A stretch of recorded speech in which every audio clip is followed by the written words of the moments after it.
SLBC tunnel కూలి 8 మంది చచ్చిపోయి 3 నెలలు అవుతా ఉంది. రేపటితో 3 నెలలు నిండుతుంది. ఇంకో ప్రభుత్వంలో సమర్థుడైన ముఖ్యమంత్రి ఉంటే మంగళగ్రహం నుంచి కూడా ఈ పాటికే తిరిగి మనుషులు అక్కడికి ఎక్కువపోయి ఉంటే ఆడికెళ్ళి తెచ్చేటోళ్ళు. సమర్థవంతమైన ప్రభుత్వం ఉంటే చేసే పని గది. కానీ 3 నెలలు అయితే అసలు ఎస్ఎల్బీసీ టన్నెలు మీ కమిషన్ల ఆరాటంతో మీ కక్కుర్తితోని ఏదైతే కూలిపోయిందో ఇంతవరకు అందులోంచి శవాలను కనీసం తీసే దమ్ము లేదు. కనీసం ఆ పనుల విషయంలో ఏం జరిగిందో చెప్పే పరిస్థితి లేదు. అదేవిధంగా సుంకిశాల రిటైనింగ్ వాల్ కూలిపోయింది.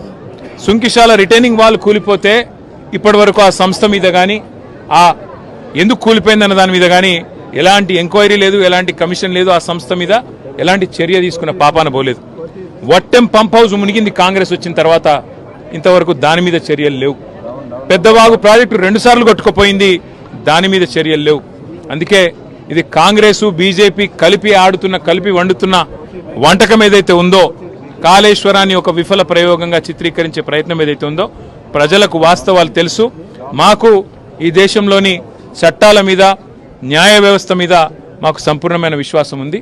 తప్పకుండా ఈ ప్రభుత్వాన్ని మాత్రం తప్పించుకుందామనే ప్రయత్నం చేస్తూ ఉన్నారు. అంటే కమిషన్ల పేరిట, కాలయాపన పేరిట, కమిటీల పేరిట తామిచ్చిన 6 గ్యారంటీలు, 420 హామీలు, వాటిని ప్రజల దృష్టి వాటి నుంచి పక్కకు తీసుకుపోయే ప్రయత్నం ఏదైతే చేస్తున్నారో వదిలిపెట్టే సమస్య లేదు.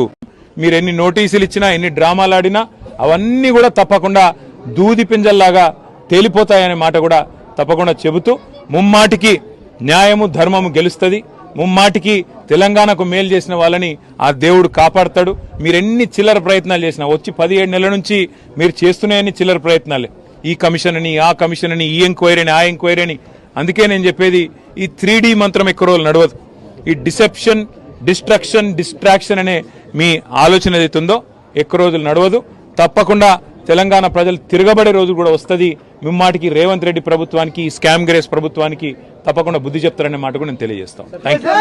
Minute to minute live updates కోసం మా R9 తెలుగు న్యూస్ ఛానల్ ని లైక్ చేయండి, షేర్ చేయండి, కామెంట్ చేయండి. మర్చిపోకుండా బెల్ సింబల్ ని క్లిక్ చేయండి.